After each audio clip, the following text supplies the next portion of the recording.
Ce cycle de table ronde est toujours organisé en partenariat avec le Bureau d'économie théorique et appliquée, autrement dit le BETA. Il y a plusieurs identités qui marquent l'identité de ce laboratoire, comme l'économie de l'innovation, la gestion des technologies, des organisations, l'évaluation des actifs environnementaux, ou bien l'étude de la relation formation-emploi. Alsace Digital et le BETA, ils ont déjà collaboré par le passé à maintes reprises, notamment sur le Hacking Industry Camp. Et bonne nouvelle, le Hacking Industry Camp, il aura probablement lieu en courant du mois d'octobre. Nous vous remercions d'être présents. Je vous invite à ne pas hésiter à poser vos questions dans le chat. Cécilia et moi, on fera attention à les relayer aux intervenants. Cet événement, il est par ailleurs enregistré et vous pourrez retrouver les séquences de la table ronde sur notre chaîne YouTube. Je remercie nos intervenants d'être présents. M. Thierry Burger-Hemschen, professeur à l'Université de Strasbourg et chercheur au BETA. Isabelle Bonjour. Terras, maître de conférence à l'Université de Strasbourg et membre du BETA, spécialiste en économie du travail. Véronique Schaeffer, qui est aussi maître de conférence à l'Université de Strasbourg et au BETA, et dont les domaines de recherche sont le management d'innovation et l'entrepreneuriat. Nous avons aussi Gilles Castéran, directeur associé de l'entreprise EDOS et consultant en stratégie d'entreprise, innovation et cybersécurité. Et notre dernier invité, Jean-François Berthollet, qui est consultant en développement organisationnel et chargé de cours à HEC Montréal. Il est par ailleurs aussi auteur et intervient à la radio ou dans le journal québécois Les Affaires sur les enjeux RH. J'ai donc laissé la parole à M. Burger-Hemschen, qui va vous présenter l'entreprise résiliente d'un point de vue empirique. Alors non, d'un point de vue théorique. Théorique, pardon. L'empirique se fera par la suite par les collègues. Bonsoir à tous et à toutes. Alors, l'entreprise résiliente, comme tout bon universitaire, je vais d'abord commencer par faire ou utiliser quelques définitions académiques pour bien préciser le sujet et savoir de quoi nous allons parler dans les prochaines minutes ou dans la prochaine heure de cette table ronde. Et donc, qu'est-ce que la résilience exactement? Puis vous avez certainement tous déjà une fois cherché ce mot dans un dictionnaire, puis vous allez voir qu'il y a beaucoup de définitions différentes. Alors moi, je vais reprendre des définitions qui sont celles que j'avais déjà données lors d'une table ronde sur l'entreprise agile, et je vais me concentrer sur la colonne la plus à droite, la résilience. En sciences de gestion, on appelle résilience, on désigne par résilience la capacité d'un individu ou d'une organisation à absorber un choc. Alors, ce choc peut avoir différentes natures, des origines différentes. Il peut s'agir du Covid, par exemple. Il peut s'agir d'une innovation majeure mise sur le marché par une entreprise concurrente. Il peut également s'agir d'une erreur de gestion commise par un collègue ou par le dirigeant de l'entreprise qui va être, par la suite, qui va devoir quitter l'entreprise. Donc, l'entreprise va devoir se remettre de ce choc. Donc, voilà, il y a toute une panoplie de chocs qui peuvent exister. Et l'entreprise est résiliente ou fait preuve de résilience à partir du moment où elle est capable de rebondir et de revenir vers une situation antérieure, c'est-à-dire vers la situation concurrentielle dans laquelle elle était et qu'on suppose lui était favorable, ou vers une structure organisationnelle qui était très fonctionnelle, ou vers des employés qui arrivaient à collaborer entre eux. Donc, il y avait une situation antérieure qui était désirée, que tout le monde avait en tête. Alors, on pourrait presque dire que c'est le fameux « c'était mieux avant ». Un choc advient et donc on essaie de revenir vers cette situation-là. Avec quand même une dimension stratégique qui est loin d'être négligeable, puisque l'entreprise se prépare pour être résiliente. Il faut donc qu'il y ait une anticipation de ces chocs-là et en fonction des chocs auxquels on s'attend, que l'entreprise mette en place un certain nombre d'éléments pour être capable justement d'absorber ce choc. Donc, on voit très rapidement que la résilience a des points communs avec tout ce qu'on appelle le changement organisationnel ou l'innovation managériale pour être capable justement de revenir vers cette situation. Alors, c'est une première définition, une première manière de voir la résilience. Là où la résilience prend tout son sens ou prend toute sa difficulté, c'est qu'en fait, il existe plusieurs résiliences qu'on pourrait en fait déterminer en fonction de l'individu, de l'organisation, de l'unité d'analyse. Ainsi, on peut très bien parler d'individus résilients. Et un individu résilient, c'est par exemple quelqu'un qui va reprendre confiance en soi suite, par exemple, à un échec professionnel ou lorsque vous vous attendiez à avoir une promotion que vous n'avez pas eue ou vous vouliez mener à bien un projet, le projet n'a pas fonctionné. On peut être dans ce cas-là, dans un état un peu dépressif, de perdre un petit peu de son envie, et c'est être capable de retrouver de l'énergie qu'on peut désigner par résilience. Lorsqu'au contraire, je parle d'une organisation, d'une entreprise ou d'une équipe, donc plusieurs individus ensemble, c'est bien la situation que j'ai décrite précédemment, c'est donc le retour vers une situation antérieure désirée. Enfin, on pourrait également parler de résilience en prenant des unités d'analyse beaucoup plus larges, comme le territoire, voire même un pays comme la France. Dans ce cas-là, la résilience d'un territoire, c'est retourner à un niveau d'activité économiquement stable, suite par exemple à un choc qui pourrait être une fermeture d'entreprise ou des fermetures d'entreprise. Ou dans le cas de la France, lorsqu'il y a une situation comme celle liée au Covid, où de nombreuses entreprises sont au chômage technique, sont en fermeture partielle, et il faut essayer de relancer une mécanique économique ou de créer un nouveau modèle économique. Dans ce cas-là, on peut parler de résilience également au niveau d'un grand territoire. Nous avons donc là plusieurs niveaux de lecture possibles. Et moi, je vais par la suite parler essentiellement maintenant d'entreprise. Et une entreprise résiliente, c'est une entreprise qui a un objectif, c'est qu'elle veut faire preuve de fiabilité.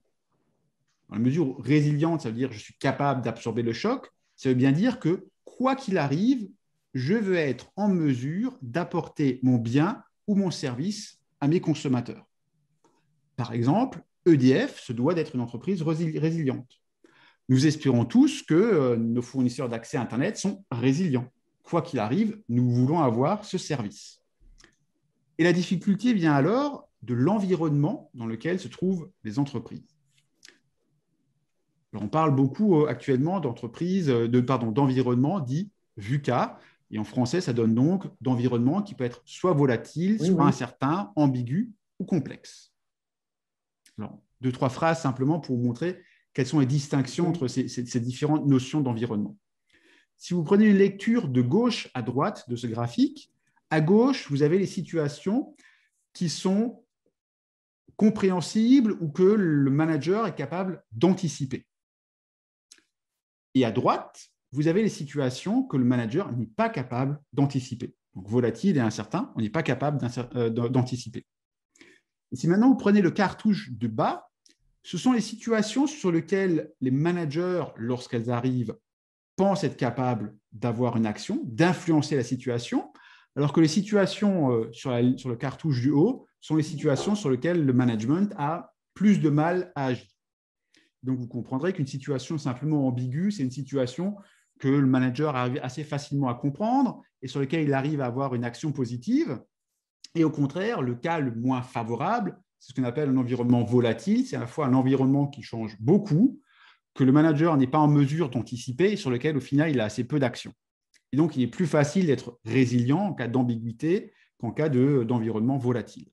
Donc, ça ne sous-entend pas le même niveau de préparation, le même nombre de ressources engagées. Puisque je parle de ressources, voilà un modèle assez récent qui date donc de 2021, qui vient de travaux de collègues, qui dit, ben voilà, dans un contexte VUCA, donc nous sommes en bas, les ressources mobilisées et les actions mises en place par le manager sont toutes des actions et des ressources officielles. On sait ce qu'il faut faire, il y a une ligne de conduite qui a été désignée, le manager met en place son action, informe l'ensemble des membres de l'action et ça correspond au code de l'entreprise. Alors que, dans le contexte d'urgence, sur le haut de ce graphique, vous allez avoir une petite variation par rapport à ce qui est officiel. En fait, vous allez devoir être obligé d'anticiper, mais surtout d'improviser en fonction des actions. Donc, si vous prenez en haut à gauche, une situation d'urgence est typiquement une situation où on va mobiliser des ressources internes et externes à l'entreprise, mais pour être capable de le faire, on va se permettre de sortir un peu des sentiers battus pour justement être capable de faire face aux situations d'urgence. Tandis qu'en haut à gauche, vous avez une situation dite de crise. Vous allez principalement mobiliser des ressources existantes internes à l'entreprise et vous allez le faire en prenant parfois peut-être un peu de liberté avec les mouvements officiels ou la doctrine officielle de l'entreprise. Donc, vous avez ici donc plusieurs moyens de résoudre et vous comprenez la situation dans laquelle se trouve l'entreprise et vous comprenez donc que la résilience, c'est une somme entre les actions officielles, les improvisations prises par le management et ce que les ressources de l'entreprise permettent ou non de faire. Là, vous comprenez qu'un point essentiel pour qu'une entreprise ou l'organisation soit résiliente, c'est qu'il faut qu'il y ait du slack, ou si vous préférez, des ressources en excès à un moment donné, que vous pouvez très facilement mobiliser lorsque la difficulté, la crise survient. Donc ça, c'est un modèle assez connu. Et l'autre modèle, et j'arrêterai là pour la présentation des différents modèles de résilience, c'est un modèle un peu plus ancien développé par Dawes et Kosonen, qui vous dit simplement la chose suivante: une entreprise est résiliente à partir du moment où elle a un grand niveau de fluidité des ressources, c'est-à-dire qu'à partir du moment où je sens qu'un projet ne fonctionne pas ou qu'il faut que je mette des ressources financières ou humaines d'un projet vers un autre, je peux les déplacer facilement. Plus facilement je peux les déplacer, plus j'ai une chance d'être résilient. De même, une entreprise est plus facilement résiliente à partir du moment où l'unité de décision est facilement identifiée et est unique. Si pour prendre une décision, vous avez besoin de passer par beaucoup de niveaux hiérarchiques, une administration lourde, vous ne serez pas assez réactif pour être résilient. Et enfin, le dernier point, la résilience doit beaucoup à ce qu'on appelle la sensibilité stratégique.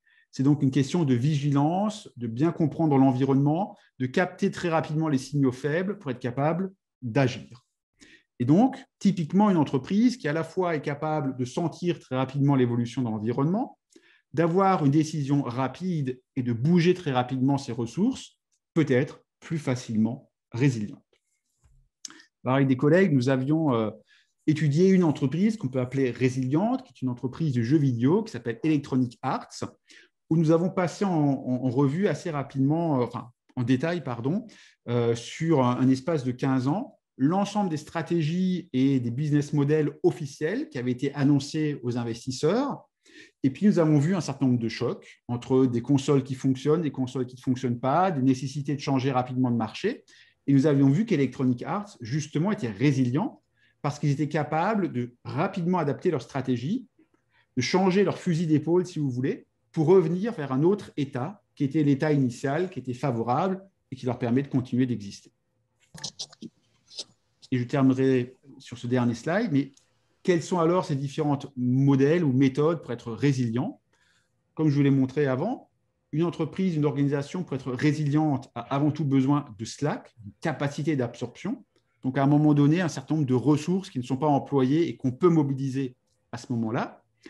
Et une autre manière de devenir résilient, c'est de développer l'intrapreneuriat, donc la capacité interne à absorber et à faire face à des grands changements dans l'environnement.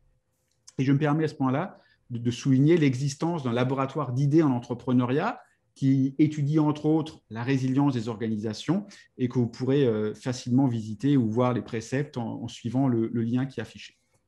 Voilà, c'était quelques idées académiques ou quelques définitions académiques et un tout petit exemple. Et les prochains intervenants vont certainement développer très largement leurs propres exemples. Merci Thierry pour cette mise en lumière sur la résilience. Est-ce qu'il y a des questions parmi le public, des réactions que vous pouvez mettre dans le chat?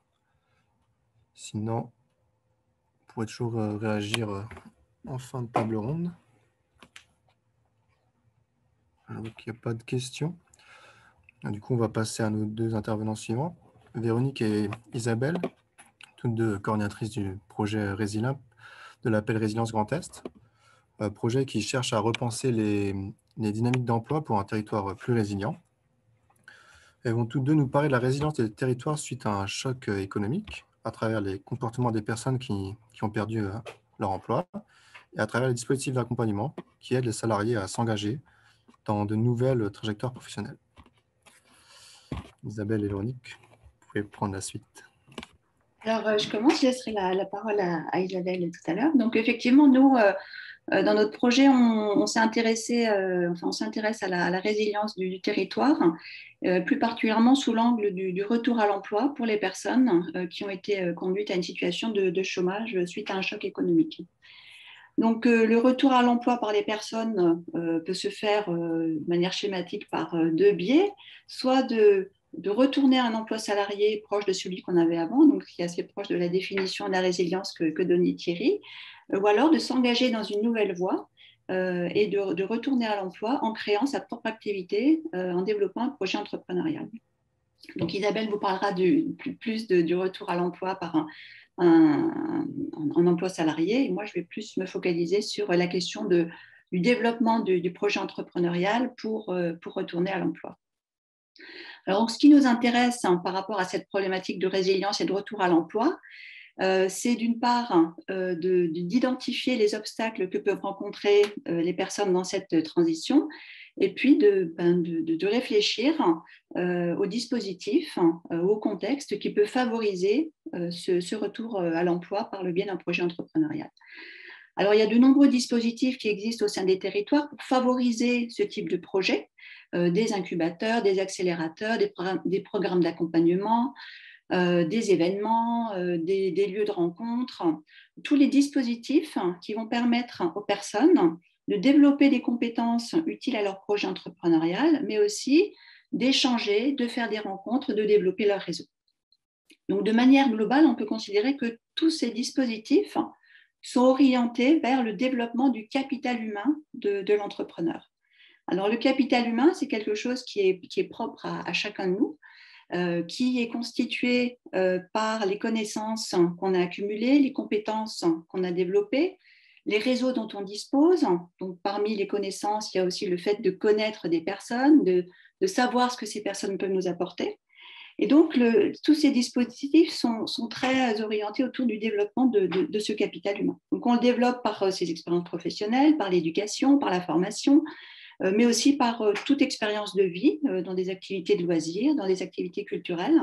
Et ça fait un peu ce qu'on est en termes de compétences, de connaissances et de capacité à se réorienter.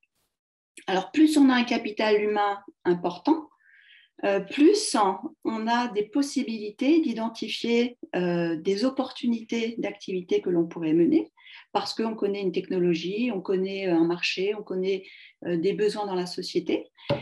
Les dispositifs sont très orientés autour du développement de ce type de capital.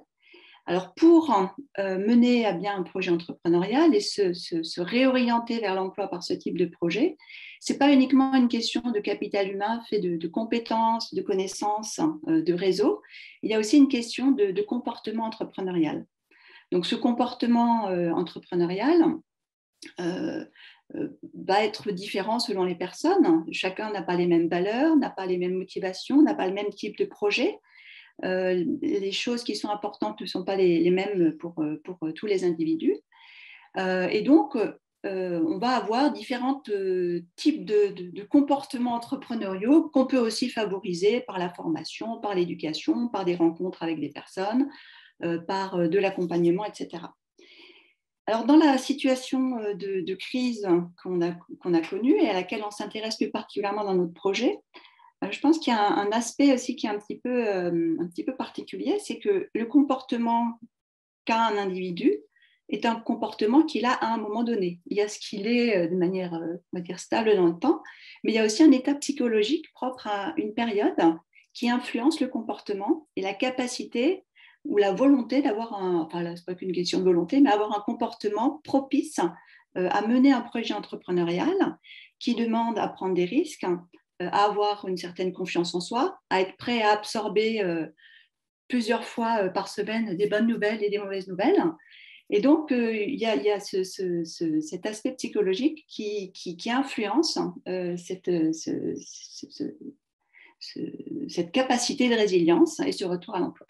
Alors, un choc peut avoir un effet propice au projet entrepreneurial. Ça peut être un moment où on se pose des questions, où on décide que finalement la situation antérieure n'est pas celle à laquelle on veut revenir, dans laquelle on se projette, on réalise, on décide de mettre en œuvre un projet qui était latent. Mais ça peut aussi avoir un effet négatif sur cette capacité de l'individu à retourner à une situation d'emploi par un projet entrepreneurial, parce qu'il n'a pas encore absorbé le choc.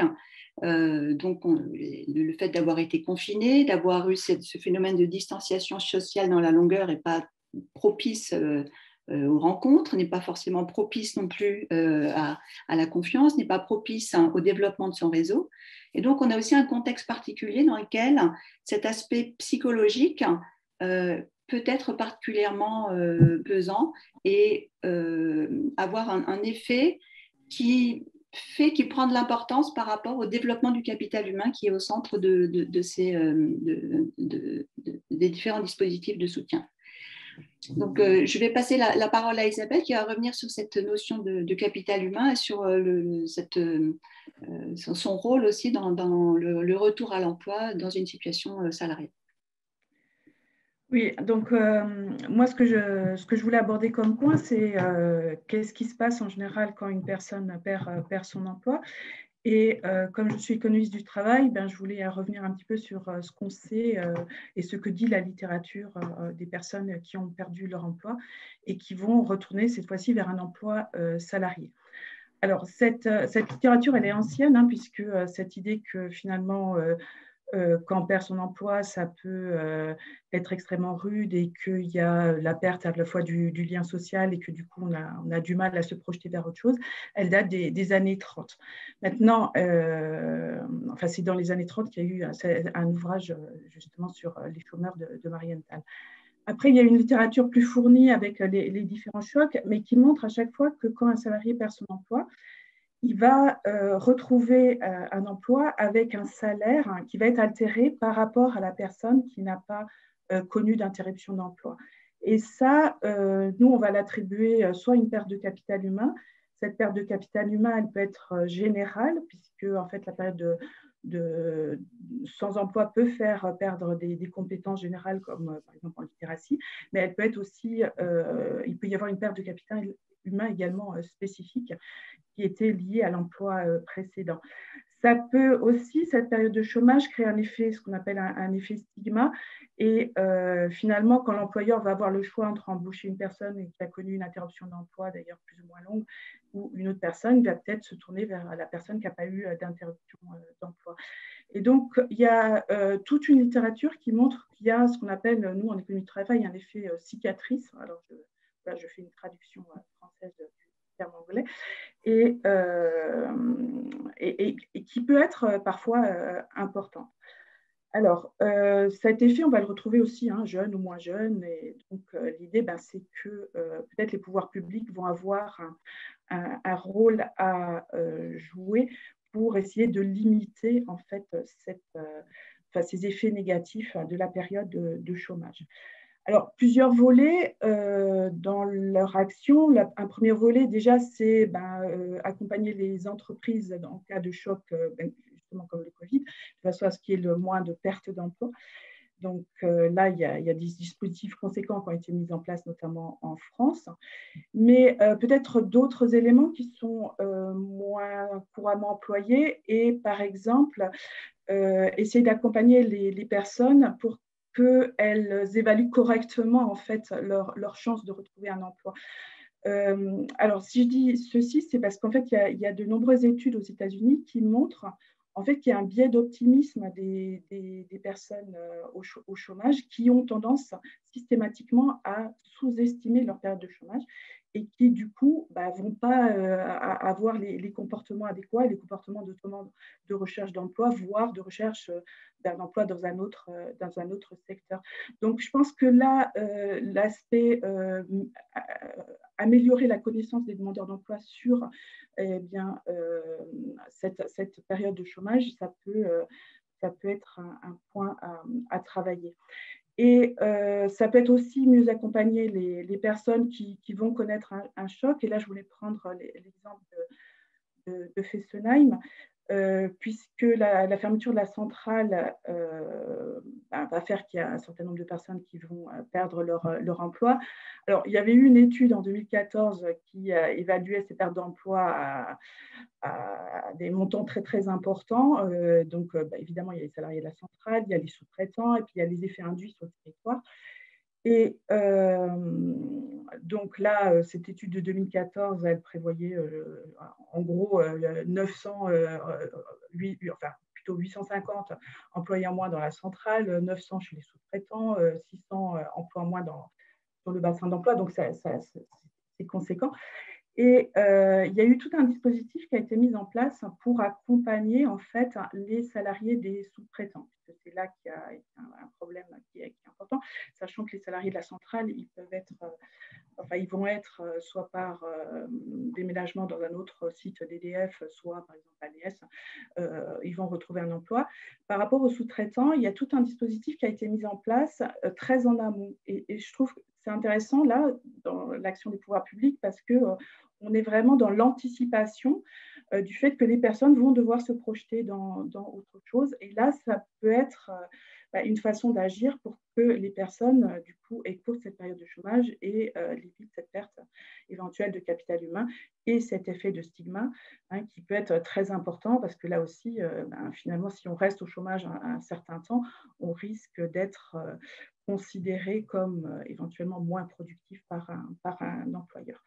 Voilà, donc l'idée, c'est que la littérature atteste de cet effet cicatrice et que peut-être il y a des choses à faire pour mieux accompagner les personnes et qu'elles anticipent un peu mieux cette période.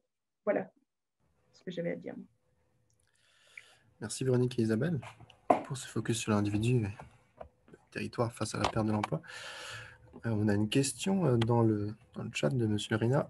Capital humain et capital social, doit-on faire la différence pour comprendre leur impact sur leur comportement entrepreneurial? Alors, je réponds, enfin Isabelle, je ne veux pas te couper la parole non plus, mais dans la littérature, ils sont parfois distingués, parfois assimilés. Alors, c'est vrai qu'en macroéconomie, quand on cherche à comprendre finalement la croissance par la notion de capital humain, on assimile les deux, puisque le capital social, c'est la connaissance, on va dire, de qui est qui et qui sait faire quoi. Donc, ça fait partie des connaissances qu'on possède. Après, en entrepreneuriat, c'est plus souvent distingué parce que on fait la distinction finalement entre une forme de capital social qui va être propre à l'entrepreneuriat et une forme de capital social qui va être plus générale et plus spécifique à une situation d'emploi donnée. Donc, ça dépend en fait, la réponse, c'est ça dépend. Merci pour votre réponse. Je ne vois pas d'autres... Mais réponds merci aussi. Du coup, je vais laisser la parole à Gilles qui va nous parler de la résilience organisationnelle et du rôle critique du leadership en nous montrant un cas concret qui est la cyberattaque, un exemple qui résonne de plus en plus de nos jours, surtout qu'on est très souvent en télétravail. Du coup, Gilles, je te laisse la parole. Merci, oui, merci. Merci de me laisser l'occasion d'échanger sur ce sujet. Oui, l'objectif donc, de ce que je voulais partager, c'est le cas de la résilience, mais dans le cas d'une cyberattaque, donc on appelle ça la cyber-résilience. Alors, ça reprend complètement tout ce qui a été dit jusqu'à maintenant. Alors, qu'est-ce qu'on entend par cyber-résilience? Donc, je reprends la définition de Thierry. En fait, c'est la capacité à continuer l'activité opérationnelle, donc revenir à l'état normal, alors que l'entreprise subit ou a subi une cyberattaque. Donc, c'est revenir dans l'environnement désiré ou l'ancien monde, alors qu'on vit une attaque. Alors, évidemment, c'est d'actualité, puisque maintenant, il y a tous les jours, on entend une grosse entreprise qui a subi une attaque. Mais donc, on est vraiment dans le cas classique de la résilience de l'entreprise. Alors, je reprends ce qu'a proposé Thierry, c'est-à-dire qu'il faut regarder l'entreprise dans son environnement. Donc, l'environnement est évidemment VUCA ou VICA, et c'est assez clair. Et l'entreprise vit aujourd'hui dans un monde, et notamment quand on regarde l'état global des menaces, qui fait qu'on peut le qualifier de VICA volatile au sens où l'ampleur des changements est de plus en plus importante, plus large, incertain, la capacité de prévoir et d'anticiper, même s'il faut anticiper des choses, mais en tout cas la prévisibilité des événements est de plus en plus difficile. Complexe au sens pas compliqué, parce que compliqué, évidemment, dans le monde où on travaille, quand on fait la cybersécurité, on est dans un monde d'ingénieurs. Donc compliqué, c'est avoir des méthodes, avoir de l'intelligence et arriver à résoudre un problème. Complexe, c'est évidemment le fait que les interactions entre les causes et effets, les paramètres sont multiples dans un monde de chaos. Donc il faut quasiment inventer la méthode et l'approche en même temps qu'on vit l'événement. Et puis ambigu parce qu'à chaque fois, le sens des choses, en tout cas, là, est parfois différent. Il y a plusieurs faces. Et donc, c'est exactement dans cet environnement que vit l'entreprise. Et quand on regarde l'état des menaces aujourd'hui, en tout cas les cybermenaces dans lesquelles on est confronté, et l'environnement est confronté, c'est qu'elles sont d'une part beaucoup plus sophistiquées. Donc, il y a une intelligence pour faire des attaques qui est de plus en plus forte et mise à l'épreuve. D'ailleurs, il y a beaucoup d'études aujourd'hui sur les groupes d'attaquants, dans lesquels c'est un vrai business maintenant, et d'ailleurs qui est très rentable, hein, qui a un vrai retour sur investissement. On a analysé combien il fallait d'investissement pour récupérer de l'argent, notamment grâce aux escroqueries autour des attaques qu'on appelle de ransomware. Donc, les attaques sont de plus en plus sophistiquées, dévastatrices. L'impact business, métier n'a jamais été aussi important. Et par ailleurs, ciblé. Alors, il y a un effet actuellement, enfin, il y a une entreprise qui a fait parler d'elle, puisque les plus grandes entreprises, même les mieux protégées, voire même l'administration américaine s'est fait attaquer. Donc, la question, c'est plus d'ailleurs, qui a vraiment changé en quelques années, c'est plus qu'est-ce qu'on fait pour se protéger, c'est comment on va réagir alors qu'on va subir une attaque. Toute entreprise aujourd'hui peut déjà anticiper le scénario, si elle n'a pas déjà vécu, qu'elle vivra une attaque. Et donc, c'est sa capacité à continuer sa vie opérationnelle, son activité opérationnelle, alors qu'elle est attaquée. Et donc, quand on regarde ce qui s'est passé aux États-Unis sur l'entreprise Colonial Pipeline, par exemple, qui transporte quand même 45% de l'essence, du kérosène et du diesel américain, et qui a mis plusieurs jours avant de pouvoir se rétablir. Donc voilà, donc le message, c'est de plus en plus sophistiqué, dévastatrice et ciblé. Alors les études, les chiffres sont assez précis là-dessus, hein. Quand on regarde le nombre de violations sur 5 ans, c'est 70% de croissance. Si on regarde en France, le ransomware, c'est quasiment 255% d'attaques supplémentaires en ransomware en 2020 versus 2019. En termes de plaintes, c'est même 5 fois plus. Donc aujourd'hui, on s'entend bien qu'on est dans un environnement de plus en plus menaçant. Le coût, pareil, l'impact, il a été aussi qualifié. Hein, c'est à peu près même dans de grandeur. Sur 5 ans, c'est 70% plus cher. On dit globalement pour une grosse entreprise, l'impact d'une attaque qui a atteint sa cible, hein, qui atteint la vulnérabilité dans sa cible, c'est à peu près autour de 13 millions d'euros d'impact financier. Alors, c'est pour ça d'ailleurs qu'on peut bien comprendre pourquoi les assureurs sont prêts à pousser les entreprises à payer les rançons, parce que le coût de rétablissement de cette activité coûte beaucoup plus cher que de payer la demande des attaquants, la rançon. Donc, on est dans cet environnement-là, et pourtant, ce n'est pas une fatalité, parce que ce qu'il faut en plus comprendre dans cet environnement-là, c'est que les entreprises les plus vulnérables, c'est celles qui ont été le plus innovatrices et qui ont été dans l'innovation digitale et qui ont au maximum utilisé ou déployé des nouveaux produits, nouveaux services qui vont dans le monde digital. Donc, il y a un côté assez particulier, c'est-à-dire que plus on est dynamique, plus on est rentré dans cette économie digitale, plus on est devenu vulnérable et plus on prend des risques. Mais ça, c'est le cas de tout cas d'entrepreneur et d'entreprise. Et donc, lorsqu'on regarde cet environnement qui est de plus en plus menaçant, ce qui est intéressant, c'est de regarder ce que font finalement les entreprises qui sont résilientes. Qu'est-ce qu'elles font de mieux que les autres? Alors, il y a dans les études, on regarde, c'est assez marquant. Il y a 3 choses qui sortent en premier. La première chose, c'est qu'elles ont déployé les basiques de la sécurité sur l'ensemble de leur périmètre et de leur chaîne de valeur. C'est-à-dire que ce qui se passe, c'est que pendant très longtemps, les entreprises sont protégées, mais ont protégé leur environnement à elles, le cœur de leur business ou une partie de leur business, mais jamais l'ensemble des filiales, l'ensemble de leurs sous-traitants, l'ensemble de leur chaîne de valeur. Donc, ce qui a changé et ce qui montre que les entreprises sont plus résilientes, c'est celles qui sont capables finalement d'appliquer des basiques. Alors, il y a un côté très laborieux de ça, hein, c'est qu'il y a des pratiques à mettre en place.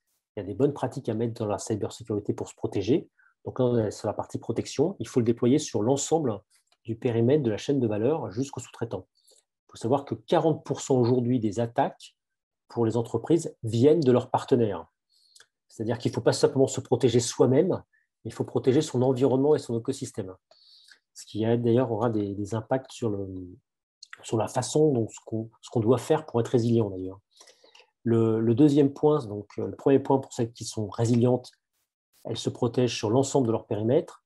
La deuxième chose qu'elles font beaucoup mieux que les autres, elles investissent beaucoup plus dans la formation et dans la culture, dans la formation, dans la sensibilisation des acteurs, aussi bien les gens qui vont gérer, exploiter les grands systèmes que les utilisateurs.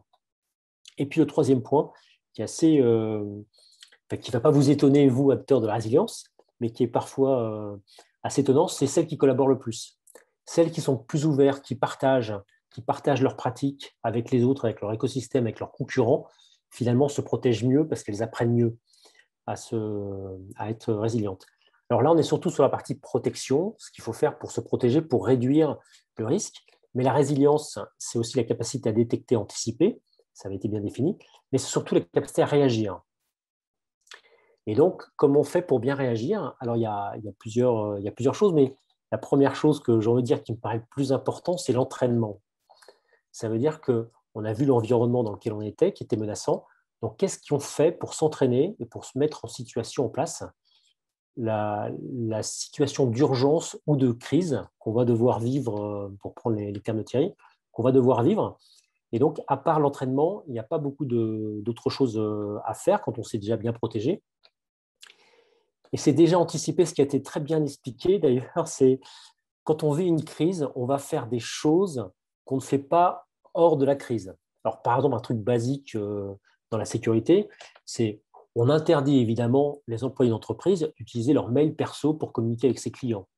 On interdit d'utiliser WhatsApp pour communiquer. Mais au moment où tout le système d'information est arrêté d'entreprise, se préparer à expliquer qu'il y a des mails perso qui vont pouvoir, sur notre plateforme, qui vont pouvoir interagir avec les clients, préparer la communication auprès des clients. Donc, tous ces événements d'entraînement de crise sont à prendre en compte. Donc, ça, c'est un exemple parmi tant d'autres. Donc, il y a aujourd'hui beaucoup de travaux sur comment on s'entraîne à cette gestion de crise en cas de cyberattaque.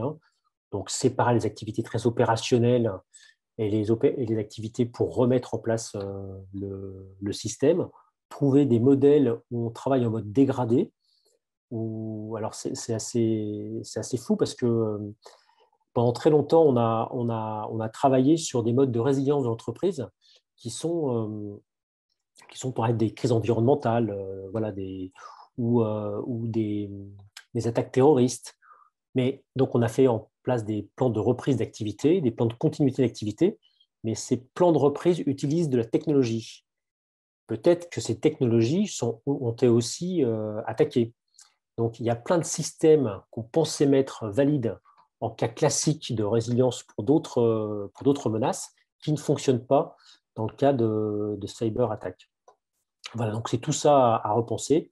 Et donc, il y a évidemment un vrai sujet derrière, qui est certes l'entraînement, et qui est finalement le plus important, mais qui est vrai pour tous les sujets, me semble-t-il, de résilience, c'est la culture qu'on met et la solidarité dans ces moments-là. C'est-à-dire, alors là, il n'y a rien de nouveau. C'est-à-dire que ce qui va se passer, c'est la solidarité entre les sous-traitants, les partenaires, les concurrents, puisqu'en fait, on s'aperçoit que quand une entreprise est attaquée, c'est parfois un secteur qui est attaqué, c'est parfois toute sa chaîne de valeur, que les partenaires d'une grosse entreprise, d'un secteur, et aussi le partenaire de d'autres entreprises. Et donc, il y a ce risque-là. Donc, il y a le côté, finalement, capacité à un écosystème, à un secteur d'activité, à se protéger ensemble. Et donc, ça change souvent la façon dont on a pu, les grands principes de protection classique de la sécurité qui étaient se protéger, je ne dis pas ce que je fais et je me protège moi. En fait, c'est l'inverse. Et c'est le fait d'être capable de contribuer à protéger un écosystème complet, à partager ses pratiques avec même ses concurrents qui font que l'entreprise et son environnement est résilient. Voilà, s'il y a des questions, je suis prêt à... Il y a des questions dans le chat. En tout cas, merci Gilles pour ton intervention. J'ai une petite question. Ça veut dire quoi, s'entraîner? Ça veut dire faire comme quand on déclenche des alarmes incendie pour rien? Voilà, c'est ça, c'est des simulations, exactement, c'est des vraies simulations de crise, donc qui sont bien formalisées. Il y en existe même au niveau territorial. C'est-à-dire qu'on on simule une crise avec le management, les activités techniques, la communication. On peut même faire venir des journalistes pour voir comment la communication va se faire, parce qu'il y a un gros sujet de communication et comment on va gérer la relation.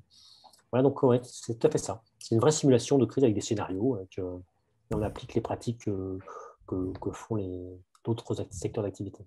Il y a des coachs en entraînement? Oui, oui, oui, oui, alors c'est un vrai sujet de management en fait, hein, et qui n'est pas que technique, mais il y a ça, donc il y a un sujet de regarder aussi le comportement de chacun. Euh, on détecte aussi, alors on redécouvre évidemment, c'est un métier qui va redécouvrir ce qu'on connaît dans notre secteur, c'est que les bons partenaires en temps normaux ou paix, on dit, enfin en temps sont pas forcément les plus fiables en temps de crise. Le comportement de chacun, le profil, voire même de gens qui arrivent à gérer des crises. Et donc ça, en simulant, on arrive à identifier les bons acteurs, les bons experts, les ressources qu'il faut mobiliser, si je prends les termes qui ne sont pas forcément celles qu'on mobilise à chaque fois. Donc, et c'est un sujet qui n'est pas suffisamment traité, mais qui est le vrai sujet de la résilience, en fait. Hein. Parce qu'en fait, c'est grâce à ces simulations d'entraînement qu'on crée aussi un début de solidarité dans un écosystème. Moi, j'engage, par exemple, le territoire, là, ou des régions, un écosystème, de faire des vraies simulations de crise cyber. Voilà, donc ça commence à s'organiser, mais c'est pareil.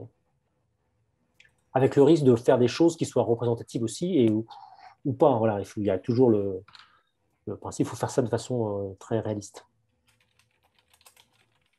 Je sais pas si tu as vu, Gilles, il y a des questions sur le chat. Que pensez-vous d'AXA qui vient sortir de ses politiques de paiement des ransomware et qui vient pourtant d'être attaqué en Asie? Alors voilà, c'est un sujet. Alors, il y a eu deux cas. Ben, c'est un peu ce que je disais tout à l'heure. Il y a eu une sortie un peu, alors, je ne sais pas si c'est évident ou pas, de Guillaume Poupard, donc le directeur général de l'ANSSI, l'Agence nationale de la sécurité des systèmes d'information.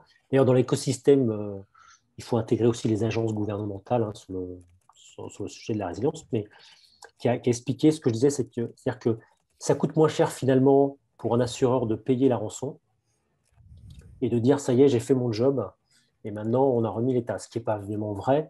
Et si on paye la rançon, ben on accélère, en tout cas, on motive l'escroquerie. Donc c'est peut-être un faux procès d'ailleurs, hein, je ne rentre pas dans le débat, mais en tout cas, ça a été. Et il y a tellement eu de croissance de ransomware qu'en effet, les assurances commencent à se poser des questions. Et AXA s'est fait attaquer, mais nul. Alors là, vraiment, là, définitivement, personne n'est à l'abri.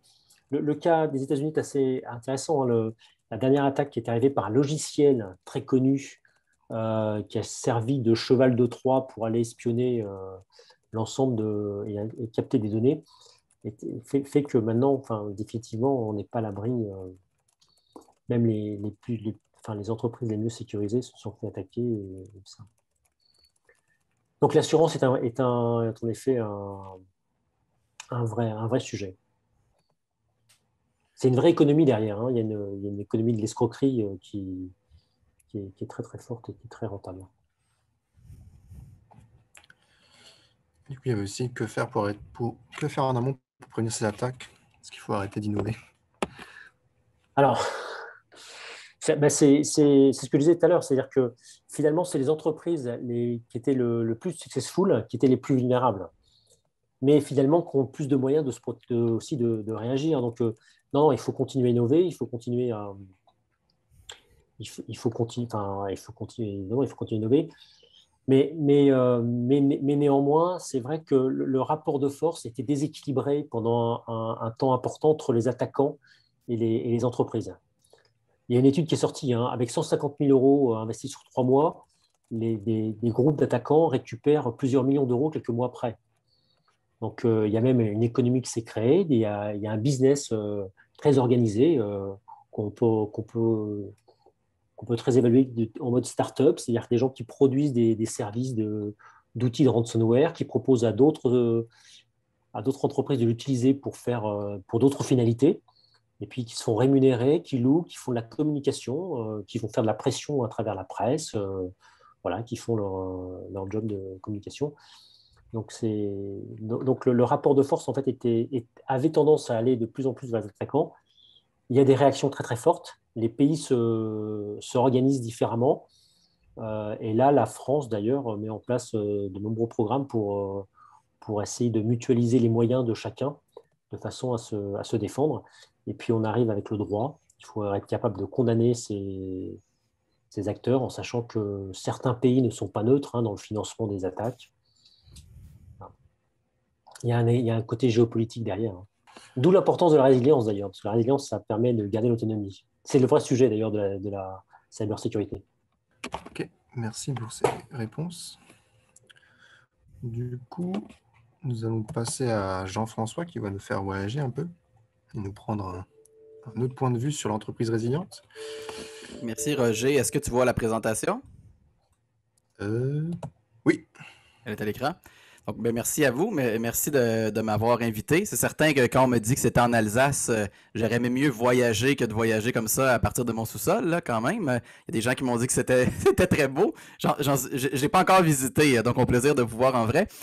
Donc, je vous présente, c'est-à-dire cet après-midi pour vous, un peu ma vision de la résilience. Tu sais, c'est en partie ce que Thierry racontait, puis je vous ajoute une couleur effectivement un peu québécoise sur le sujet. Juste pour se remettre en perspective sur la résilience. Toutes les organisations chez nous, du moins au Canada, ont le mot en bouche, c'est-à-dire que le mot agilité était très populaire, et là on est rendu au mot résilience, mais c'est tous à peu près la même chose, être capable de se revirer rapidement. Nous on dit se revirer sur un dissous, pour être capable de réagir à un environnement qui est volatile et changeant, comme Thierry le disait. Il faut dire que si on fait un peu de perspective, le management, l'outil qu'on a créé pour régler nos problématiques organisationnelles, est plus ou moins efficace par rapport à la résilience. C'est-à-dire que le management, c'est très rationnel. Et si vous vous souvenez de vos cours de management, pour ceux qui les ont faits, les mots-clés, c'est planifier, organiser, diriger, contrôler. C'est bien, ça génère de la conformité, par exemple. Mais quand Gilles nous parle d'écosystème, j'ai pris des notes là, pendant que vous parliez, solidarité, écosystème et tout ça, le management rationnel, PODC, ne génère pas ça. Pensez à vous-même, par exemple. Si vous avez un patron ou un manager qui est exceptionnel pour planifier, organiser, diriger, contrôler, je ne sais pas pour vous, mais on est rarement ému de ça. Ça vient rarement nous prendre droit au cœur, là. Mon patron m'inspire. C'est bien, ceci dit, c'est la partie structure. Par contre, il manque l'autre partie. On parle de culture, solidarité, écosystème et tout ça. Puis vous avez entièrement raison, que ce soit pour les cyberattaques. À chaque fois qu'on nous parle de cyberattaques, on est tous un petit peu devant nos ordis à se dire « parce que je suis assez protégé ». Effectivement, à la solidarité, même avec les fournisseurs, etc., c'est là qu'on la voit. Et donc, je vous amène 3 grandes idées cet après-midi sur la notion de résilience. Parce que la résilience, d'une certaine façon, c'est une question de survie. Vous avez dit comment revenir à notre état original. L'état original étant peut-être différent de ce que c'était au départ, mais être dans une optique un peu de santé. C'est-à-dire, on est une organisation en santé qui fonctionne bien. Donc, je vous amène 3 grandes idées.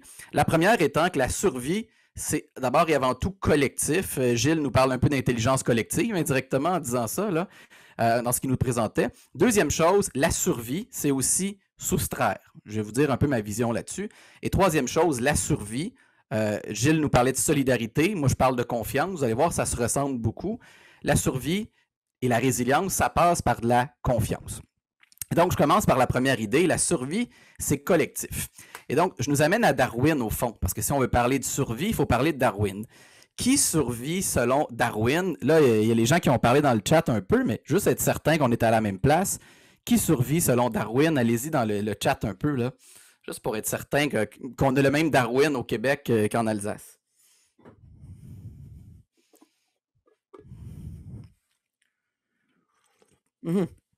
Donc, on a M. Rousseau qui nous dit « celui ou celle qui s'adapte ». Bon, c'est vrai, mais pour l'humain, c'est un peu différent. C'est-à-dire que si on regarde Darwin, la première vue nous dit « l'individu qui s'adapte le mieux va survivre », ce qui n'est pas totalement faux. Mais pour l'humain, pour les écosystèmes humains, c'est les groupes les mieux adaptés qui survivent le mieux. Et on a souvent analysé Darwin dans une perspective individuelle, qu'en réalité, pour l'animal social que nous sommes, la question n'était pas quel individu va survivre, mais plutôt quelle tribu va survivre par rapport à un autre. Et donc, l'unité d'analyse et l'unité de mesure, elle est collective. Puis je vous donne un exemple de ça, qui survit selon Darwin avec des poules. Puis je suis certain qu'en France, vous avez les mêmes poules que chez nous. Et je vous présente une étude très sérieuse, que je présente au MBA d'ailleurs, sur les poules. Donc, voici le scénario. on décide de faire de la résilience et de la survie et de l'adaptation, tous les concepts qu'on a appris dans nos vies, avec des poules. Et donc, l'idée, quelle est la meilleure poule selon quelqu'un qui est à HEC? La meilleure poule, c'est celle qui pond davantage d'œufs. Okay? Donc, ça fait du sens. C'est la poule la plus productive. Et donc, imaginons qu'on reproduit les poules pondeuses sur 5 générations, 6-7 générations, on devrait ultimement avoir des poules hyper pondeuses. C'est-à-dire qu'on prend la meilleure poule de chaque poulailler et on la fait reproduire à chaque génération. On aura des super pondeuses. C'est l'exercice que les gens ont fait dans l'agriculture et se sont rendus compte que ça a eu l'effet inverse. Les poules pondaient beaucoup moins. Pourtant, on prend la meilleure poule pondeuse, on devrait finir par avoir une super race. Pourquoi? Parce qu'au fond, ce n'était pas la meilleure poule pondeuse, c'était au fond la poule la plus agressive, qui brûlait tout sur son passage. Ça, c'est comme, je ne sais pas en France si vous en avez, le vendeur le plus agressif, par exemple. C'est le meilleur vendeur du département, mais en réalité, il détruit son écosystème. Et au fond, la meilleure poule pondeuse était surtout la poule la plus individualiste de l'équipe. Donc, à la fin, quand on les regroupait sur 5 générations, c'était des poules hyper agressives et donc l'environnement était rendu incapable de générer une sécurité suffisante pour relaxer et pondre des œufs. Donc, qu'est-ce qu'on a fait au lieu de déprimer? On a essayé un nouveau niveau d'analyse. On a dit, on pourrait reproduire plutôt les poulaillers les plus performants. Donc, l'unité de mesure étant le niveau 2, qu'on appelle chez nous le niveau culture, même à certains égards. Quels sont les écosystèmes, les poulaillers qui produisent davantage d'œufs? Donc, on prenait la mesure de l'équipe. Et là, on a reproduit les caractéristiques de ces écosystèmes-là. Et là, la performance a augmenté significativement. Et encore aujourd'hui, on peut utiliser ces théories-là pour quelque chose d'aussi simple que pondre des œufs. Donc, si vous êtes en entreprise, par exemple, et vous voulez créer des entreprises résilientes, au lieu de poser la question « quel est l'individu le plus résilient ?», ce serait l'équipe la plus résiliente et l'unité de mesure serait l'équipe. D'ailleurs, je vous garde en biologie pour s'amuser un peu. J'aime beaucoup l'hypothèse de ce qu'on appelle le Black Queen Hypothesis dans la littérature. Ce qu'elle nous dit, que vous soyez croyant ou non, que ce soit le bon Dieu ou l'évolution, il a réparti les talents et les forces collectives parmi des groupes et pas des individus. Parce qu'il y a un poids à porter des talents ou des idées ou toutes sortes de choses. Et donc, porter ça, c'est lourd. Et donc, on s'est réparti les talents entre nous et les forces. Et donc, ce qui fait qu'on survit, c'est parce que le génome, entre guillemets, est réparti parmi des collectivités. Et donc, la résilience ne peut pas être étudiée autrement que par les groupes. Et souvent en recherche, on a une unité de mesure qui est très individuelle. Par exemple, je vais vous donner un exemple très québécois. Les parents, quand on jouait au hockey, nous c'est le hockey sur glace, beaucoup de parents donnaient à leurs enfants 5 $ s'ils font un but pour les féliciter et 2 $ s'ils font une belle assistance. Par exemple, faire une passe, qu'on dit chez nous. Qu'est-ce que ça fait? Ça fait des générations motivées à faire des buts, mais à ne pas faire de passe. Donc, je peux motiver des individus, mais détruire mon écosystème au même moment. C'est ce qui fait dire attention de ne pas négliger les aspects collectifs de la résilience. Donc ça, c'est la première idée. La résilience, c'est collectif. Deuxième idée, la résilience, c'est soustraire. Il y a des études qui sont sorties récemment, la semaine passée, ou du moins il y a quelques semaines, sur ce thème-là. Il y a un bon livre d'ailleurs pour ceux qui veulent le lire qui s'appelle Subtract, donc soustraire. Et ce que ça nous dit, c'est que la nature humaine est incapable, en général du moins, de réduire. On est toujours dans l'ajout, et ce qui est tragique présentement à l'époque où on vit, c'est que quand on est stressé, quand on est sous pression, on fait uniquement de la complexification plutôt que de la simplification. C'est comme si votre jardin est plein et vous dites « j'en peux plus » et au lieu de retirer des plantes, on en ajoute des nouvelles pour améliorer la qualité du jardin. Quelqu'un posait la question tout à l'heure dans le chat sur les administrations, j'imagine les administrations publiques. C'est un des défis des administrations publiques. Si on les laisse aller naturellement, c'est un jardin qui va pousser sans arrêter de pousser, mais rarement il y a la personne qui va faire le tri dans le jardin. Et donc l'idée de soustraire, c'est que la résilience passe par de la simplification. Et que c'est un exercice naturel, comme entretenir le jardin, faire pousser, couper naturellement. Puis là, je ne parle pas de couper des gens, je parle de couper, par exemple en ce moment, le nombre de rencontres. Vous savez, c'est un vrai sujet, je pourrais vous en reparler dans un autre moment. La collaboration excessive présentement, l'augmentation du nombre de meetings, l'augmentation de la durée des rencontres, le nombre de personnes à chaque rencontre, le monde du travail, si on le laisse aller, va uniquement se complexifier. Parce que c'est beaucoup plus facile d'ajouter une rencontre que d'en enlever une en disant « cette rencontre n'est plus nécessaire ». Et donc, on va tendre à naturellement se complexifier Je peux penser à la prestation de Gilles tout à l'heure. Je suis certain qu'en cybersécurité, on peut ajouter des outils, puis à un certain moment, les gens ne les comprennent plus. Et là, on se fait avoir par nos angles morts. Hein, qu'en réalité, qu'est-ce qu'on doit retenir? Le cerveau a une capacité limitée. Ceux que ça intéresse ici, je vous le traduis en direct, mais c'est l'étude qui vient de sortir et elle nous dit les gens vont toujours systématiquement faire des ajouts à des transformations et sous-estimer les soustractions. Okay? Donc, si on veut avoir une organisation résiliente ou un écosystème résilient, pensez à l'Alsace même comme territoire, on ajoute des politiques, mais est-ce qu'à certains moments, on en enlève? Est-ce qu'on dit ça, ce n'est plus nécessaire pour maintenant? Et donc, sous haute charge émotive, sous haute charge de pression, on ajoute de la complexité. Et je vous ramène au génome, finalement, que je trouve intéressant. Regardez le point ici. On dit qu'en général, les génomes se complexifient, mais c'est toujours suivi par une période de simplification, de réduction. Et donc, dans un écosystème performant, on ajoute, on enlève. On ajoute, on enlève. Ce qui nous ferait faire des rituels, par exemple. Je vais vous donner le conseil que je donne aux organisations québécoises maintenant. Vous devriez, à chaque saison, la saison des idées, poser la question, qu'est-ce qu'on enlève? Qu'est-ce qu'on réduit? Comme en design intérieur, vous savez, hein, le design, c'est souvent plus enlevé qu'ajouté. On est porté à ajouter jusqu'à ce que notre maison devienne remplie de décorations, mais qu'on n'y respire plus. Ça, c'est le deuxième point. Le troisième point, c'est la confiance. Vous parliez de solidarité, on parle de fluidité. Tout à l'heure, Thierry nous parlait de fluidité aussi. Là. La fluidité, ça prend de la confiance pour être fluide. Quand vous avez des bons amis, tout est fluide. Quand c'est des gens qu'on ne connaît pas et qu'on est dans les jeux politiques, vous voyez que ce n'est pas très fluide. Et donc, si je reviens à Darwin, hein, qui survit selon Darwin? On disait c'est le collectif. Mais pour qu'un collectif survive, et là, je reste même dans la biologie, hein, qu'est-ce qui fait qu'on peut s'intéresser à nos propres intérêts et à ceux des autres? Parce que ça sera toujours la tragédie du bien commun. J'ai mes propres intérêts à cœur, mais si on s'intéresse tous à nos propres intérêts, on va être dans une situation difficile. Et mon point de vue, celui du... D'ailleurs, je viens de sortir un livre en France, d'ailleurs, je vous en reparlerai sur le sentiment d'injustice. Ma prétention, c'est que l'écosystème fonctionne tant qu'il est juste. Et juste étant, c'est un système qui récompense les contributeurs, mais qui punit aussi les tricheurs. Je reviens à la cybersécurité.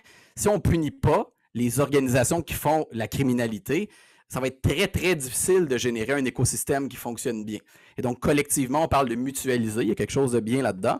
Un bon système va être un système perçu comme juste.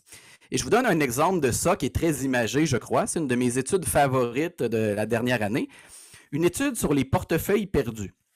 On a perdu des 17 000 portefeuilles à travers le monde. C'est quand même une belle étude, j'aurais aimé y participer. Et on a ensuite évalué, est-ce que les gens vont les ramener? Est-ce que les gens vont rapporter le portefeuille? Et ça, c'est une belle métaphore pour moi quand on parle de solidarité. Je ramène un portefeuille à quelqu'un que je ne connais pas sans rien attendre en retour. Est-ce que les gens le ramènent? On peut tous avoir notre hypothèse au fond de nous. La bonne nouvelle, c'est que 65% des gens ramènent le portefeuille. Et j'entends la question déjà. Oui, mais est-ce qu'ils ramènent avec l'argent à l'intérieur? 98% de l'argent est à l'intérieur, donc 2% de frais de gestion, c'est pas mal quand même, hein? C'est pas trop mal. Et donc, la plupart des gens le ramènent. Mais ça dépend des pays du monde. Donc, pensons aux pays du monde comme des écosystèmes. Et donc, j'ai fait l'exercice. J'ai pris on parlait de capital social d'ailleurs tout à l'heure, le pourcentage de portefeuille retourné, donc sur l'axe ici de haut en bas, de 40 à 90%. Et ensuite, ici, les scores d'inégalité de revenus. Ce qui est le niveau d'injustice perçu, c'est-à-dire c'est pas perçu ici, c'est le niveau d'injustice réel avec l'indice Gini. Et ensuite, avec ce que j'appelle en bleu le gros cercle, l'indice de confiance. Il y a une corrélation parfaite. Hein, quand je dis parfaite, on est à 0,80 à peu près, là, quand je l'ai testé, sur, parle-moi d'un pays où il y a un fort niveau de confiance sociale et c'est un pays où les gens ramènent le portefeuille. Donc, vous voyez, je n'ai pas voulu de conflit, mais France et Canada, on n'est pas très loin, on est très, très proches. D'ailleurs, si c'était le Québec à l'intérieur du Canada, on serait encore meilleur. Là, ça, c'est une autre histoire. Mais donc, on est très, très près. Mais donc, les pays où on ramène moins les portefeuilles, c'est des pays très individualistes en général, où il y a des grandes inégalités aussi. Donc, le Portugal, les Américains, et plus vous progressez, on arrive dans des pays comme le Canada et la France, qui se ressemblent beaucoup par rapport à leur politique. Et plus on progresse, vous voyez, c'est les pays scandinaves. Et donc, dans un pays scandinave, les gens, vous savez, laissent les enfants à l'extérieur pour aller prendre un café. Ils les reprennent 45 minutes plus tard.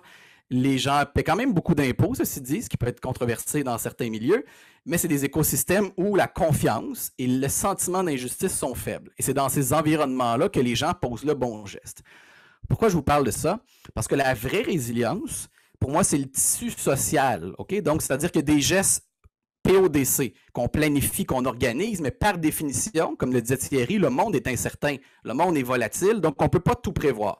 Qu'est-ce qui fait qu'on réussit à résister? C'est l'huile dans la machine. C'est tous les petits gestes qu'on pose dans une collectivité qui font qu'on a du succès. Dans ce que je discute sur le sentiment d'injustice, le sentiment d'injustice prédit l'innovation, prédit aussi le partage d'informations.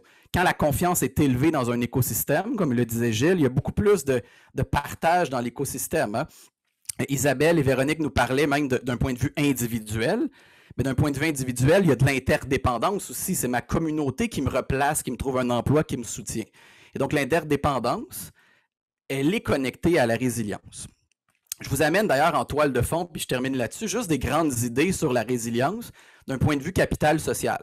C'est une étude qui teste certaines idées par rapport à la performance financière. Je la trouve intéressante. Ça nous dit qu'un PDG narcissique, c'est pas très bon pour la performance des organisations. Ce n'est pas une grande surprise. Mais ensuite, ça nous dit un PDG qui est transformationnel. Ça, c'est-à-dire quelqu'un qui était inspirant, que tout le monde voudrait être comme lui. C'est bien. Mais c'est moins bien que ce qu'on appelle un servant leader. Un leader qui est au service de ses équipes et au service de sa communauté. Et donc, on dit souvent, j'en parlais avec un collègue cette semaine, il faut plus de leadership. Moi, je suis porté à dire peut-être moins de leadership, moins de grands égos qui ont des grands leaderships, mais plutôt un écosystème performant où il y a de la confiance, où il y a un sentiment de justice. Et de ces écosystèmes-là émerge la performance. D'ailleurs, ça a été testé, cette hypothèse-là. La taille du visage d'un PDG dans un rapport annuel peut prédire les chances de succès financier de l'entreprise. Dans le rapport de droite, vous voyez, c'est le PDG qui est seul. Dans le rapport de gauche, on ne sait pas qui est le PDG à la limite. Mais ce qui est vrai, ce qui a été vraiment démontré, c'est que la taille de la signature du PDG, elle, prédit les chances de faillite dans les 5 années suivantes.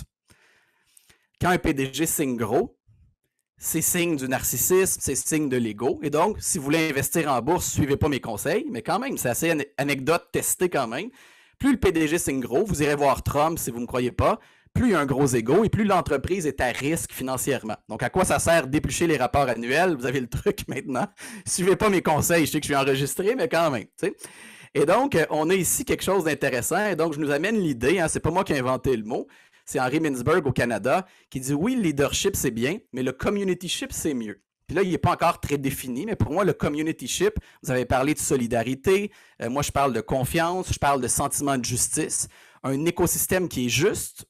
Et s'il est injuste, voyez ça comme un système qui est déréglé. Dans un écosystème injuste, par exemple, il y a des parasites. Et les parasites, c'est des gens qui vont sucer le sang de l'écosystème sans y contribuer. Mais vous pouvez penser à des écosystèmes injustes. Hein? Dans les universités, c'est l'étudiant qui ne fait rien qui récolte la note de ses collègues, par exemple. Heureusement, on met des notes de travaux individuels pour éviter ça. Et donc, créons plus de communityship et c'est comme ça que l'organisation va être plus résiliente dans le futur. Je vous le partage, oui, parce que je viens de le publier en Europe cette semaine, livre sur le sentiment d'injustice. Et au départ, quand j'écrivais sur le sujet, c'était beaucoup plus dans une optique de santé au travail, de bien-être. Mais on se rend compte aujourd'hui, parle-moi d'un écosystème juste et je te parle d'un écosystème performant et résilient. C'est ça que je découvre dans les dernières années. Et donc, je voulais vous donner un peu de couleur canadienne ou québécoise, du moins à ce sujet-là. Et ce que je retiendrai, encore une fois, si vous avez 3 idées à retenir, c'est collectif, c'est simplifié, c'est peut-être aussi plus juste, plus de confiance. Hein, c'est ça les grandes idées. Donc, on travaille le capital social beaucoup et pas uniquement les procédures et les mécanismes. Donc, ça prend les deux. Hein. Donc, I rest my case. Merci, Roger. J'espère que je n'ai pas dépassé mon temps. T'inquiète pas. Merci pour ton intervention. Il y avait une petite question qui est plus pour Gilles. Est-ce que toutes les entreprises sont conscientes de la nécessité d'un PCA-PRA? C'était pas à moi cette question-là, je crois. Non, c'était plus pour Gilles. Alors non, elles sont pas toutes conscientes, mais ce qui est intéressant, c'est la partie continuité d'activité, même si les outils technologiques dysfonctionnent ou ont été corrompus. Voilà. Mais non, elles ne sont pas conscientes. Non. Merci pour ta réponse.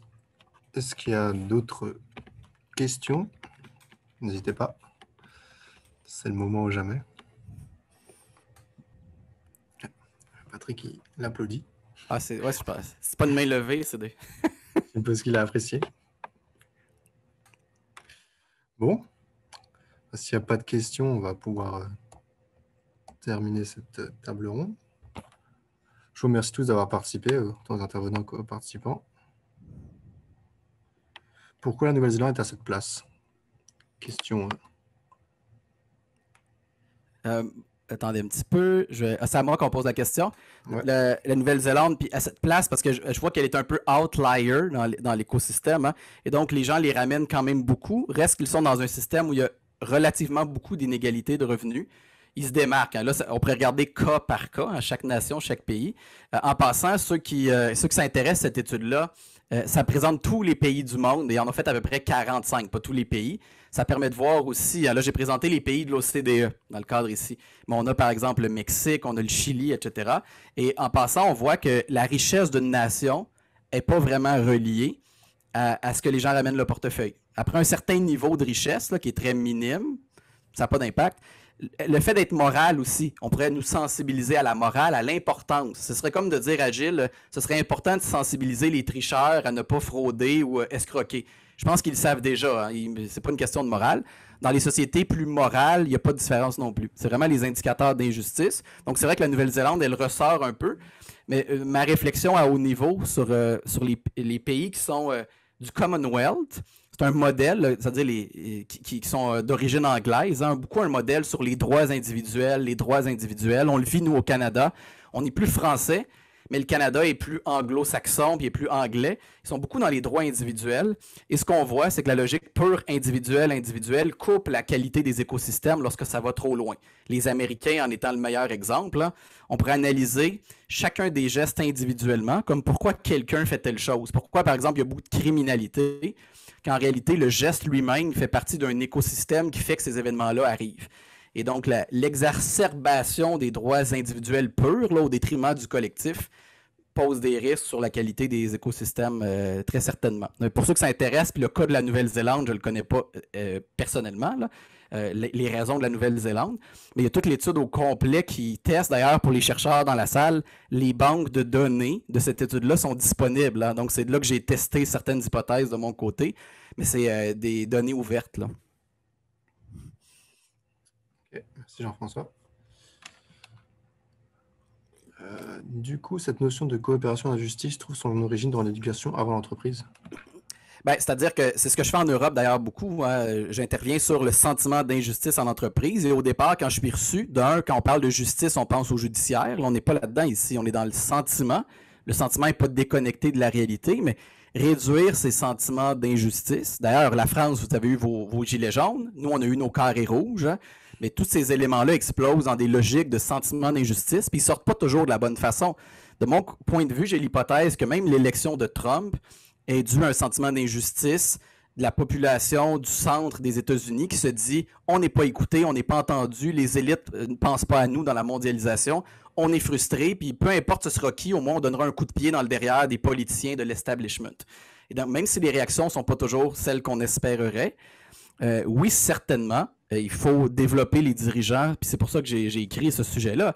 C'est que c'est inconnu en général. Les risques psychosociaux en entreprise, que vous testez beaucoup en France, il n'y a pas de mesure de sentiment d'injustice. Il y a toutes sortes de trucs là, qui sont bien, là, mais c'est l'angle mort. Hein? Puis on le sait dans les méta-analyses en recherche que l'engagement ne s'améliore pas depuis 30 ans, mais pourtant le sentiment d'injustice est un prédicteur sans arrêt d'engagement. On a des notions très à l'américaine, booster les équipes. Il ne faut pas booster les équipes, il faut les traiter de façon juste. Et quand c'est juste, l'écosystème fonctionne bien. Et d'ailleurs, hein, je vais du côté de Gilles qui est dans la cybersécurité. Les gens qui posent des gestes de sabotage et tout ça le font beaucoup plus dans des environnements qui sont injustes. Par exemple, des gens qui vont, même le vol, par exemple. Les gens qui travaillent dans des commerces où il y a un fort sentiment d'injustice laissent le commerce se faire voler. C'est comme une façon de rétablir l'équilibre. Moi, j'appelle ça la police du karma, qu'on soit pour ou contre. Ils disent bien et bon que. Et donc, je serais curieux de tester l'hypothèse entre le sentiment d'injustice et les risques de cybersécurité. Parce que quand j'ai un sentiment de justice fort, je fais partie de ma communauté et je vais la protéger comme si c'était mon entreprise. C'est une hypothèse de recherche, Gilles, pour les 10 prochaines années. Je crois que c'est vrai sur le côté vulnérabilité. En fait, quand il y a de l'injustice dans l'entreprise, elle est plus vulnérable parce qu'une partie des chevals de Troie sont les employés. Et donc, l'environnement de l'entreprise elle-même est un moyen de la protéger. Oui, tout à fait. Oui, puis ça ne veut pas dire que je dis je vais saboter. C'est plus je laisse aller certaines choses. Je prends des risques que je ne prendrais pas si c'était mon entreprise à moi ou Gilles est mon patron, puis je l'aime tellement que je veux protéger son entreprise comme la prunelle de mes yeux. Donc, il y a du laisser aller qui pose un risque de vulnérabilité, effectivement. Voilà, c'est la négligence, on qualifie ça de la négligence, un truc qui a un vrai impact sur l'ambiance de l'entreprise. Tout à fait. S'il n'y a plus de questions, je pense qu'on va pouvoir se quitter sur cette dernière note. Merci à tous pour l'invitation. Merci aussi à toi, enfin à tous les intervenants d'avoir participé. Je remercie aussi aux participants. Et on aura encore une table ronde, il me semble, la semaine prochaine sur les communautés. Et on diffusera aussi les études que tu nous as parlé, Jean-François, si tu veux bien nous transmettre. Parfait, ouais. Ok, merci à tous et passez une bonne soirée. Bonne soirée. Merci. Au revoir. Merci, au revoir.